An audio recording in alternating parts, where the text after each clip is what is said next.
Salam les futurs médecins, j'espère que vous allez bien. Alors, comme Sarah, étudiante en 4e année médecine. Aujourd'hui, on va faire le cours des syndromes topographiques. C'est un cours très important, regroupe presque la majorité des syndromes qui نشوفوهم en neurologie et qui touchent le système nerveux, soit le système nerveux central, soit le système nerveux périphérique. Alors, on va commencer par une petite introduction. La sémiologie neurologique est l'étude des symptômes et des signes des maladies. C'est quoi un symptôme? Un symptôme, c'est un signe fonctionnel, c'est un signe clinique ressenti par le malade. Le malade هو اللي يشرح لك هذاك le symptôme ولا هذاك le signe fonctionnel. Par exemple, يقول لك j'ai mal à la tête. Donc, il présente des céphalies, c'est un signe fonctionnel, c'est un symptôme. Alors que les signes physiques sont retrouvés par le neurologue lors de l'examen neurologique. Par exemple, le patient a présent un déficit moteur. Le déficit moteur, ما يجيش المريض يقول لك عندي un déficit moteur. كي يكون le neurologue يدير l'examen تاعو يعرف باللي le patient هذاك عنده un déficit moteur. Donc, l'organisation du système nerveux. احنا على بالنا بلي le système nerveux divisé en deux, en système nerveux central et le système nerveux périphérique. Le système nerveux périphérique regroupe les nerfs, alors que le système nerveux central regroupe l'encéphale et la moelle épinière. L'encéphale بحد ذاته regroupe le cervelet et le tronc cérébral. L'examen neurologique. وشنو هم les étapes تاع l'examen neurologique؟ الحاجة الأولى c'est l'interrogatoire. Un bon médecin fait un bon interrogatoire. L'interrogatoire هي l'étape الأولى ou l'essentiel de l'examen neurologique تاعي. Donc, on doit faire un bon interrogatoire باش نجبدو كاع les signes fonctionnels ou les symptômes اللي عندنا. Parce que les signes fonctionnels, نجيبهم غير بالinterrogatoire. Après l'interrogatoire, on a l'examen clinique doit être toujours réalisé de façon systématique selon un ordre bien établi. C'est quoi l'ordre عندنا هنا؟ نبداو بالexamen des nerfs crâniens, après l'extrémité céphalique, après on teste la force musculaire, c'est un testing musculaire, le tonus, les réflexes, la coordination, etc. Donc, on doit faire l'examen par un ordre chronologique. نتبعوهم من الأول للآخر. ما نخلطوش ما نديروش l'examen des réflexes, ما نديرو les examens des nerfs, etc. Non, نبداو باللي nerfs ونهبطو. Donc, قال لك le raisonnement neurologique passe par différentes étapes. Donc, كيفاش يبدا le raisonnement؟ أول عفسة regroupement syndromique. C'est quoi؟ معناتها les mots كاع les signes fonctionnels اللي عندي, l'examen clinique, etc. On regroupe كاع les symptômes اللي لميناهم. كي نكملو يديروا لا ديسكوسيون توبوغرافيك. معناتها من لي سيمبتوم تاعي نقدر نحدد لا لوكاليزاسيون تاع لا ليزيون. كي نحدد لا لوكاليزاسيون تاع لا ليزيون نقدر نهضر على لي ميكانيزم فيزيوباثولوجيك اي لي زيتيولوجي, معناتها الاسباب اللي داروا لي لا ليزيون هذيك. ليكزامان نورولوجيك. ما كي نديروا ليكزامان نورولوجيك معناتها ما نروحش ندير ليكزامان غير تاع لاباري نورولوجيك. ماشي كي راني في لا نورو معناتها اون دوا فير ليكزامان دي زوتر اباراي. بيان سور ما نديروش اون ديتاي كيما نديروا ليكزامان نورولوجيك, مي لازم نديروا لا موندر دي جوز. دونك ليكزامان كارديو فاسكولار, ابدومينال, اكسيتيرا. Au bout de l'examen neurologique complété par l'examen somatique, on regroupe les signes cliniques retrouvés et les symptômes en syndrome. Donc, les signes cliniques, les symptômes, etc. Un syndrome. C'est quoi un syndrome? C'est l'ensemble des symptômes et des signes résultant de l'atteinte d'une structure ou d'une partie du système nerveux. C'est quoi les syndromes? On a plusieurs syndromes, par exemple le syndrome pyramidal, le syndrome cérébelleux, vestibulaire, etc. On va voir la majorité de ces syndromes. C'est quoi un syndrome topographique? La sémiologie permet une approche précise de la localisation des lésions. Donc, كي نديرو l'interrogatoire تاعي, l'examen تاعي اللي هي la sémiologie neurologique تاعنا, واش راح نعرفو la localisation تاع la lésion. Donc, c'est un diagnostic topographique. Il constitue obligatoirement la première étape de tout diagnostic neurologique. Donc, وشنو هم les syndromes topographiques اللي عندنا؟ On a des syndromes topographiques qui touchent le système nerveux central et on a des syndromes topographiques qui touchent le système nerveux périphérique.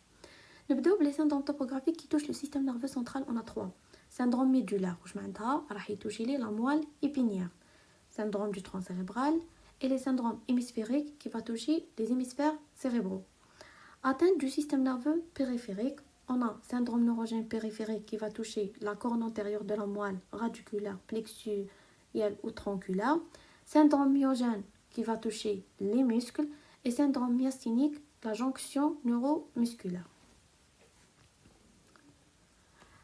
عندنا هاد لو شيما واش راهو يبان لي اورغانيزاسيون جينيرال دو لا فوا بيراميدال. حنا عم بالنا لو فيسو بيراميدال est responsable des mouvements volontaires. معناتها les mouvements volontaires par exemple marcher, tous هاد les mouvements volontaires اللي نديروهم le responsable عليهم c'est le faisceau pyramidal. من يجيني لو فيسو بيراميدال يجيني من لو سيستم من لو سيرفو يهبط لي لو ترون سيريبرال لا مول ابينيير ويروح لي لو ميسكل اللي راح يدير سوا فليكسيون سوا اكستنسيون اكسيتيرا ليسونسيال اللي يدير الموفمون اللي راح يدير هذاك الموفمون. دونك كاينه عفسه لو فيسو بيراميدال ديكوس au niveau du tronc cérébral et exactement au niveau du bulbe. شوفوا يروح من السيرفو للترون سيريبرال اكسيتيرا كي يلحق au niveau du bulbe va décusser.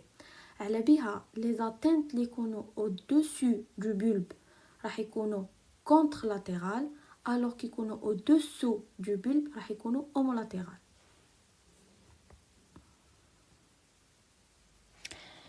Donc on va commencer par les syndromes topographiques du système nerveux central. Atteinte du système nerveux central. نبداو بلي syndrome médulaire. نبداو un petit rappel anatomique sur la moelle épinière. حنا عم بالنا بلي la moelle épinière constitue de deux substances, une substance grise centrale et une substance blanche périphérique. La substance grise centrale fait 3 cornes, antérieure responsable de la fonction motrice, postérieure responsable de la fonction sensitive et latérale responsable de la fonction végétative. Alors que la substance blanche fait 2 cordons, les cordons antérolatéraux et les cordons postérieurs. Les cordons antérolatéraux نلقاو فيها les voies descendantes qui sont motrices faisceau-pyramidaux extrapyramidaux et les voies ascendantes qui sont sensitives. Alors que les cordons postérieurs sont responsables de la sensibilité profonde et tactile. هنا c'est un schéma يوري لي la substance grise تاع la moelle et les cornes تاعها et la substance blanche et les cordons. Et on va voir aussi un petit rappel physiologique de la moelle épinière. La physiopathologie de la moelle. On a des voies sensitives et des voies motrices. Les voies, les canaux ascendants, ce sont des voies sensitives, alors que les voies descendantes, ce sont des voies motrices. Donc, on a les voies cortico-nucléaires et les voies cortico-spinales motrices. Les voies cortico-nucléaires motrices responsables de la motricité de la tête et du cou, alors que les voies corticospinales sont responsables. On a 2 faisceaux. On a les faisceaux directs et les faisceaux croisés. Maintenant, les faisceaux directs qui ne décussent pas, alors que les faisceaux croisés décussent. Les faisceaux directs responsables de la motricité du tronc, alors que les faisceaux croisés responsables de la motricité du membre inférieur. On a la voie sensitive, on a 2, direct ou lamniscale et indirect ou extra-lamniscale. Donc, les voies sensitives, on a 2. On a la voie sensitive directe ou lamniscale et la voie sensitive indirecte ou extra-lamniscale. نبداو بلا voie sensitive directe ou lamniscale responsable à la sensibilité proprioceptive profonde et la sensibilité tactile. تبدا من les ganglions spinales vers le cortex somesthésique ne décusse pas. معناتها تروح في le côté droit تلحق في le côté droit.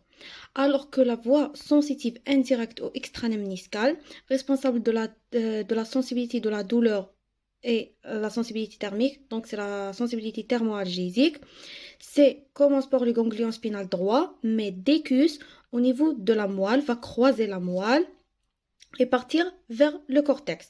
Donc l'atteinte c'est contralatérale. Donc la voie sensitive directe ou lamniscale, l'atteinte est homolatérale, alors que la voie sensitive indirecte ou extralamniscale, l'atteinte est contralatérale. Ça, c'est un rappel physiologique de la moelle épinière.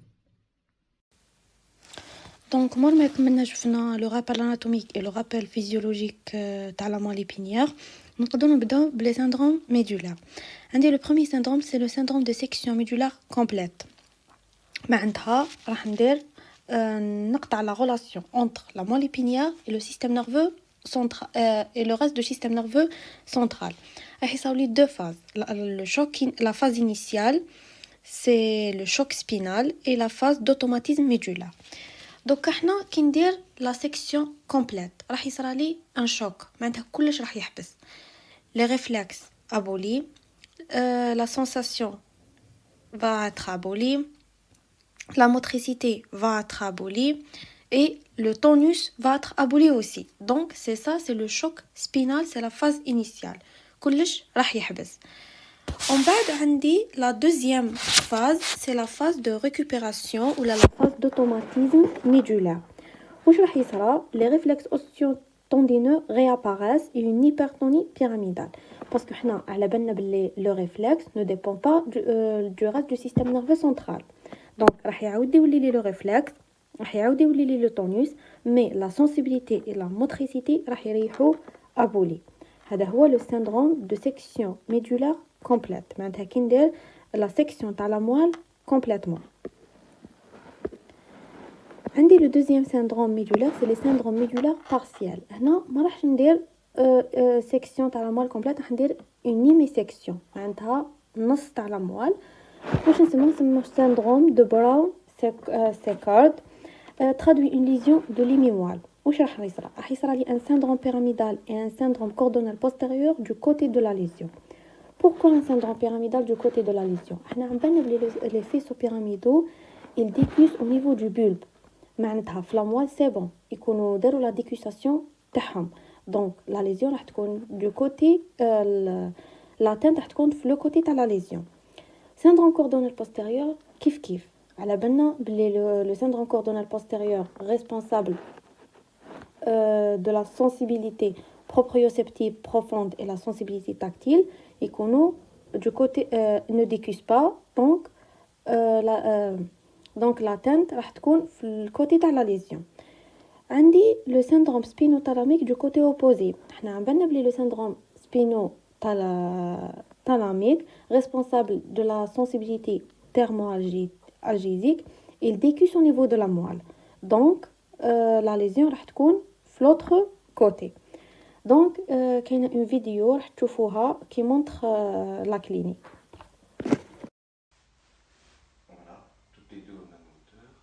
Garder la position, d'accord? Mais je ne fais pas à gauche. Vous ne pouvez pas à gauche, d'accord.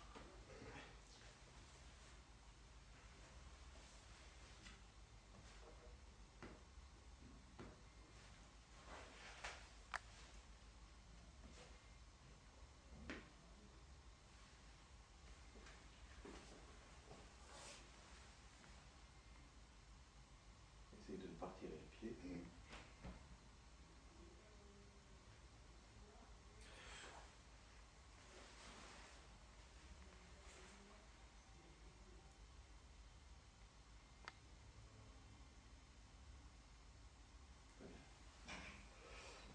Monsieur, pouvez-vous me dire où est le gros orteil là? En bas ou en haut? En haut. Ici. En bas. Ici. En bas. Là. En haut, je crois. Ici. Ici, je ne sais pas trop, en haut, il me semble. Oui. Et ici maintenant. Où est-il? Non, en bas, il me semble. En bas? En bas, il me semble. Et là maintenant? En haut. Là? Il me semble en bas, mais je ne suis pas sûr. Pas sûr? Non. Là maintenant? Non, maintenant en bas, je crois. Donc le deuxième syndrome partiel هو le syndrome syringomyélique. وشنو معناتها le syndrome syringomyélique? C'est l'atteinte du centre de la moelle. Tout simplement, c'est l'atteinte du centre de la moelle. كي تصالي une atteinte du centre de la moelle راح تصالي suspendue à quelques métamères. معناتها شغل بلاصه صغيره اللي راح تكون atteinte suspendue quelques métamères. قال لك témoigne d'une lésion du centre de la moelle caractérisée par un déficit sensitif dissocié touchant la sensibilité thermoalgésique, respectant la sensibilité tactile et la sensibilité profonde. علاش touche la sensibilité thermoalgésique mais ne touche pas la sensibilité tactile et la sensibilité profonde. Parce que la sensibilité tactile et la sensibilité profonde ne décusent pas au niveau du centre de la moelle. معناتها ما راحش تدوز كاع على السنتر. معناتها ما راح يصرالها والو. Alors que la sensibilité thermoalgésique, حنا قلنا باللي les voies تاعي راح يجوزوا على le centre تاع la moelle parce que راح يديروا لي la décussation. Donc كي راح يتوشى لي le centre de la moelle, la sensibilité thermoalgésique راح تتوشى. هذه هي. كاينه فيديو تاني شوفوها تفهموا خير. Madame, vous sentez que ça pique là? Oui. Vous me dites quand ça change. Là, vous sentez toujours? Pas dur. Là, non. Non. Là, ça pique? Oui, là. Là? Non, plus rien. Non. Et là? Non, pas du tout. Pas du tout. Non. Vous me dites quand ça change. Aïe. Là? Oui, ça pique. Là, ça pique. Oui. Là, vous sentez bien? Oui. C'est normal? Oui, c'est normal. Ici, vous sentez bien? Oui. C'est normal aussi? Oui. Et là, vous sentez bien? Oui. C'est normal aussi. D'accord. Le troisième syndrome des syndromes médulaires partiels, on a le syndrome de sclérose combinée. Ça veut dire quoi? C'est un syndrome pyramidal et un syndrome cordonnel postérieur. Donc, on a des atteintes des faisceaux pyramidales et l'atteinte de la sensibilité profonde et tactile. Qui qu'on a l'atteinte de les deux, c'est un syndrome de sclérose combinée. Le syndrome du cône terminal, c'est l'association d'un syndrome de la queue de cheval et un syndrome pyramidal. Le syndrome pyramidal, c'est bon à voir. Le syndrome de la queue de cheval, c'est une lésion entre L2 et L5. C'est quoi la queue de cheval? La queue de cheval, c'est la partie où تخلص la moelle et où تخلص la colonne vertébrale. احنا عملنا بلي la moelle épinière تخلص قبل la colonne vertébrale. Donc donc l'espace entre la fin du moelle et la fin de la colonne vertébrale, on s'appelle la queue de cheval, qui entre L2 et L5. Donc la lésion entre L2 et L5, le syndrome c'est un syndrome de la queue de cheval. Les syndromes de compression médulaire, on a le syndrome lésionnel, le syndrome sous-lésionnel et l'absence de syndrome supralésionnel. Donc c'est quoi le syndrome lésionnel? C'est désigne le siège de la lésion. Par exemple, on a une lésion au niveau du T2. C'est le siège de la lésion. Le syndrome sous-lésionnel traduit la souffrance des cordons médulaires en dessous de la lésion. Par exemple, on a une lésion au niveau de T2, où je suis T2 راح يسوفري من la lésion.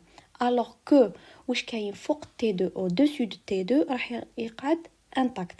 عندنا un corps spécial في هاد les syndromes compressifs médulaires راح نشوفوهم par détail.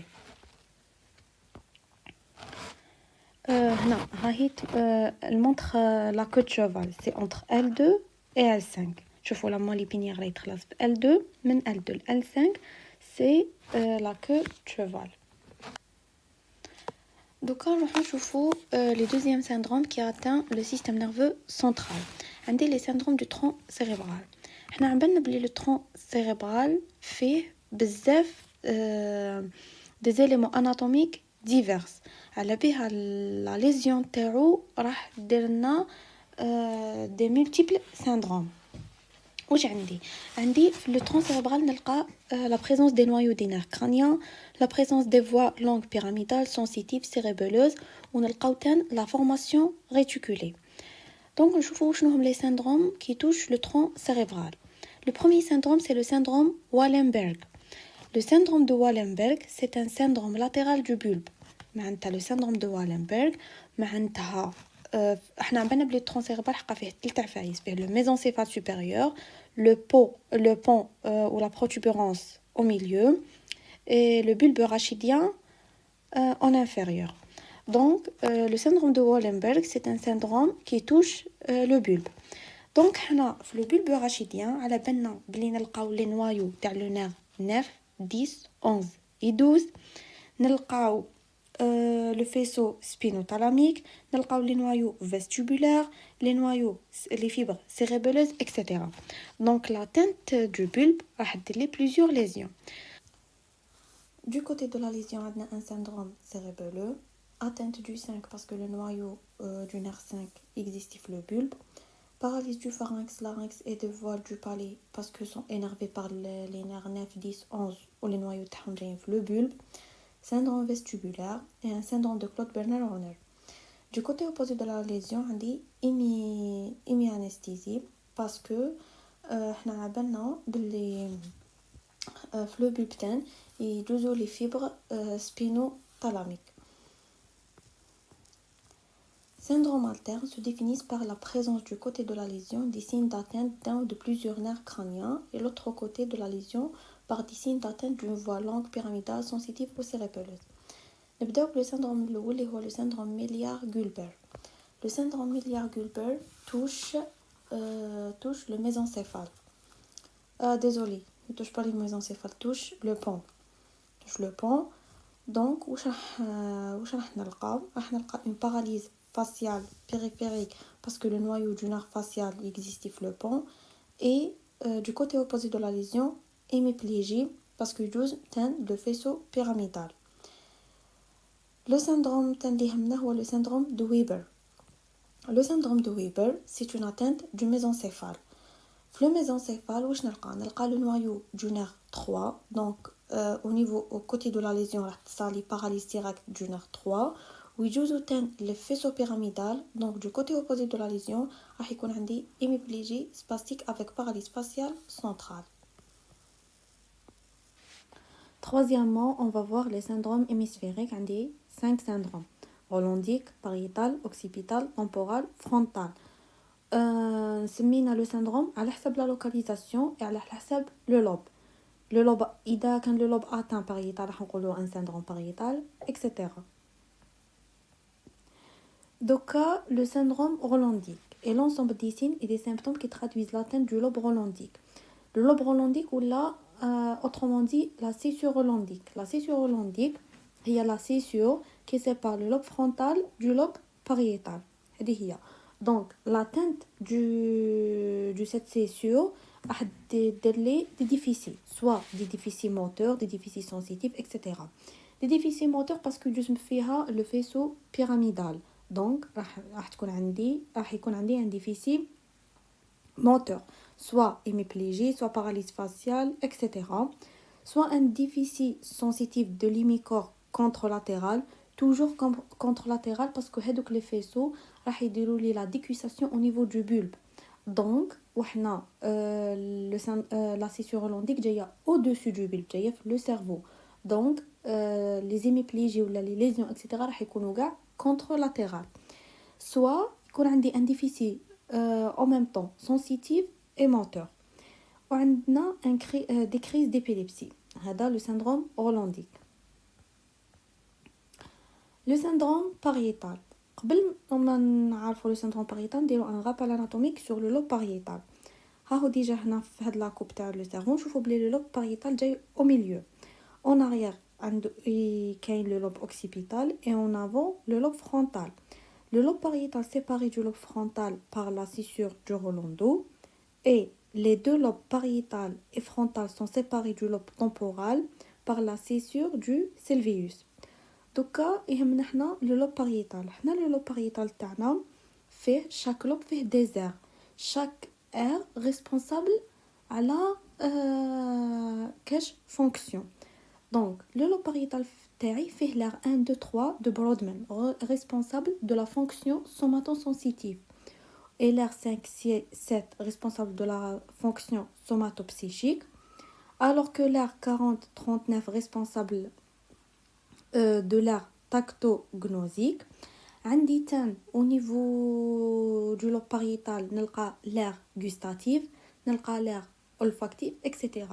كي نعرفوا هذاك لو لوب وشنو هم لي زير اللي فيه نقدروا نعرفوا لا تانت تاع هذاك لو لوب واش من لي ليزيون راح يدير لي. دونك اذا انا فيه لا كورتكس سوماتو سنسيتيف راح يكونوا عندي دي ليزيون راح يكونوا عندي دي ديفيسي سنسيتيف اكسيتيرا. دونك هامليك لي تروبل اللي راح يكونوا شوفوا بوكوا ابروندر ما كاش عفايس اللي لازم تفهموهم. دونك حنا عم بالنا بلي فيه لا سنسيتيف دونك بيان سور راح يكونوا عندي دي تروبل سنسيتيف. راح نشرح لكم هنا بوكو بلوس كاين دي تيرم لازم يتشرحوا بصح لا ليزيون اي باينه. باغ اكزومبل هنا عندي في لي تروبل سنسيتيف عندي اغنوزي تاكتيل. سي كوا اغنوزي؟ كي تلقاو كلمه اغنوزي معناتها incapacité de reconnaître. Donc, par exemple, agnosie tactile, c'est incapacité de reconnaître par le toucher. Par exemple, نقولوا fermer les yeux نمد له ستيلو ما يشوفش بلي انا عطيت له ستيلو بصح انا في ليطا نورمال بلا ما نشوفو كي نمسو نعرف بلي راني شاده ستيلو. هو نو ما نمد له ستيلو ما يمسو ما يعرفش. C'est un trouble c'est incapacité de reconnaître par le toucher. C'est ça, c'est l'agnosie tactile. دي تروبل راح نكون عندي دي تروبل فيستيبولار دي تروبل دو غو hallucination gustative قلنا باسكو فيه لير غوستاتيف دي تروبل فيزوال اكسيتيرا. دوكا عندي تروبل دو شيما كوربورال ليزيون دو ليميسفير مينور ولا ليزيون دو ليميسفير دومينون على حسب لي تروبل اللي نلقاوهم. دونك ليزيون دو ليميسفير مينور se manifeste par hémiasomatognose. C'est quoi l'hémiasomatognose? hémi معناتها نص. Donc, je m'appelle asomatognose. C'est l'incapacité de reconnaître une partie ou la totalité de son corps. هنا بيد إيمي ça fait que la méconnaissance de l'hémicorps. ما يقدرش يتعرف على les parties تاع le corps تاعو. L'anosognosie, c'est la méconnaissance du trouble présenté. معناتها le patient تاعنا ما يعرفش la maladie اللي عنده. ما يقدرش يعرف. C'est anosognosie. عندي l'autotopoagnosie, c'est l'incapacité de localiser les différentes parties de son corps. L'agnosie digitale, c'est l'incapacité d'identifier ses doigts ou celle de l'examinateur en distinction droite et gauche. عندي des troubles praxiques, des troubles du langage, aphasie de Wernicke. احنا في l'aphasie عندنا deux. عندي l'aphasie de Brossa وعندي l'aphasie de Wernicke. L'aphasie de Brossa les mots تاعو صحاح بصح il est incapable de trouver les mots. par exemple تقول له اسمك وين تسكن يقول لك واسمه ويعرف وين يسكن في راسه يعرفها بصح باش يلقى لها الكلمه باش يعبرها صعيبه. c'est l'aphasie de Brossa. alors que l'aphasie de Wernicke il trouve les mots بصح les mots مخلطين شغل الهضره تكون مخلطه. c'est ça la différence entre l'aphasie de Wernicke et l'aphasie de Brossa. l'aphasie de Brossa نلقاوها في l'atteinte du lobe frontal alors que l'aphasie de Wernicke نلقاوها في l'atteinte du lobe pariétal et l'atteinte du lobe temporal. وعندي des crises d'épilepsie. دوكا le syndrome occipital. قبل ما نشوفوا le syndrome occipital نعرفوا شنو لازم نعرفوا شنو هم les aires اللي كاين في le lobe occipital. le lobe occipital fait l'aire 17 responsable du cortex visuel primaire et fait l'aire 18 et 19 responsable du cortex visuel secondaire et associatif.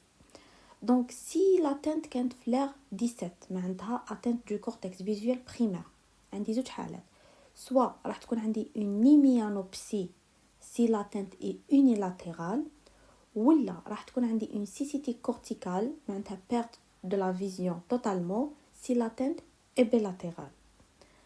بصح هنايا les réflexes pupillaires sont conservés. وعلاش؟ parce que ماشي le cortex visuel primaire qui est responsable des réflexes mais les autres cortex. حنا قلنا هنا l'atteinte du cortex 17. si l'atteinte des autres cortex اللي جايين في le lobe occipital le cortex visuel secondaire et le cortex associatif راح تولي عندي des hallucinations visuelles et métamorphopsie. C'est quoi la métamorphopsie? La métamorphopsie c'est la déformation des images. معناتها les images يشوفهم déformées. L'agnosie visuelle c'est l'incapacité de reconnaître les objets par la vision. معناتها دوك انا نوري له ستيلو يقول لي c'est une fourchette بصح لو كان مدلو يمسو يقول لك c'est un stylo. هذه هي دونك ما يقدرش يتعرف عليهم بلا فيزيون. نلقاو تان دي troubles oculomoteurs, des troubles psychiques et des crises d'épilepsie. Syndrome temporal se manifeste par les aires اللي كاين في le lobe temporal عندي l'aire auditive primaire. Donc l'atteinte du lobe temporal راح تعطيني une surdité corticale. كاين تان l'hippocampe. احنا لابن بلي l'hippocampe appartient au système limbique وهو الريسبونسابل على la mémoire. Donc l'atteinte du lobe temporal c'est l'atteinte de l'hippocampe. Donc راح تكون عندنا une l'amnésie antérograde désolé. عندي l'aphasie de Wernicke, cadranopsie latérale homonyme supérieure, confusion mentale, état dépressif, etc.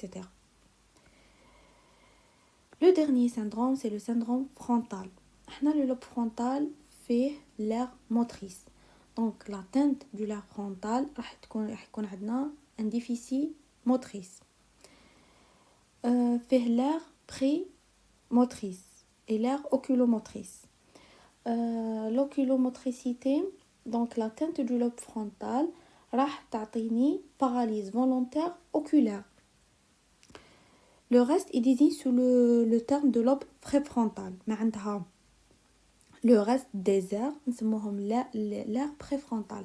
هذاك l'aire préfrontale responsable des fonctions cognitives, de comportement, de la personnalité, etc. Donc l'atteinte du lobe préfrontal راح يعطيني des troubles de comportement, des troubles de personnalité, etc. L'atteinte des aires 4, 6, 8 راح يعطوني une hémiplégie, راح يعطوني des paralyses volontaires des globes oculaires. واش راح يعطوني تان؟ راح يعطوني عندي تان le lobe frontal عندي l'aire de Broca. Donc l'atteinte du lobe frontal راح تعطيني une aphasie de Broca, etc. همليك كاع لي troubles اللي كاينه حاجه تان les réflexes archaïques. C'est quoi les réflexes archaïques? Les réflexes archaïques هما les réflexes اللي يكونوا عند le nouveau-né. Par exemple, هادوك les réflexes يكونوا عند le nouveau-né كي تكون عندي le lobe frontal يدير لهم inhibition chez l'adulte. معناتها ما يكونوش عنده. إذا صارت لي une atteinte du lobe frontal راح تصير une levée d'inhibition. معناتها يولوا لي هذوك لي ريفلكس اركايك اللي نورمالمون يكونوا ابسون عند لونفون ولا لادولت يكونوا بريزون غير شي لو نوفو ني. دونك راح يولوا لي سي كوا هاد لي ريفلكس. عندي لو غراسبين ريفلكس. حنا البيبي كنمدوا له اي عفسه في يدو واش يدير؟ يشدها. دونك اي عفسه مدوها له يشدها. هذا هو لو غراسبين ريفلكس. ان كومبورتمون ديميتاسيون. سي كوا لو ريفلكس ديميتاسيون ولا لو كومبورتمون ديميتاسيون؟ حنا البيبي كنحطو قدامه اي عفسه واش يدير؟ راح يجري يديها. هذه هي. عندي سيسيون د ريفلكس وعندي لي تروبل سفنكتيريان اكسيتيرا. هادو هما لي سيندروم هيميسفيريك و لي تروبل تاعهم. ليسونسيال لازم تعرفوا شاك لوب واش فيه باش تقدروا وشنو هم لي زير لي فيه باش تقدروا تعرفوا لا تان تاع هذاك لو لوب واش من ديفيسيل راح دير لنا. سي سا. Donc c'est ça pour le cours d'aujourd'hui des syndromes topographiques. J'espère que c'était clair. Si vous avez des questions, n'hésitez pas de les poser en commentaire. Bon courage. N'hésitez pas à vous abonner à la chaîne et à activer la cloche.